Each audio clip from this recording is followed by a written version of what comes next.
SSS increase in membership na actually nakapag-set ng record high na 2.4 million new members in the first half of 2024.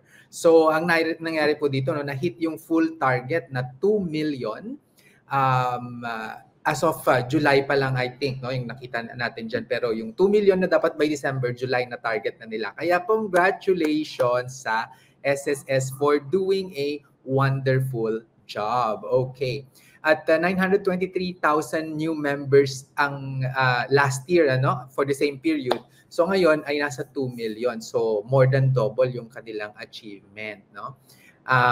Previous years, usually every year ay 1 million lang on average yung mga new members. So with that, in-adjust ng SSS ang kanilang target from 2.4 million to 5 million by year end. Ayan ha, congratulations po sa ating SSS. Okay.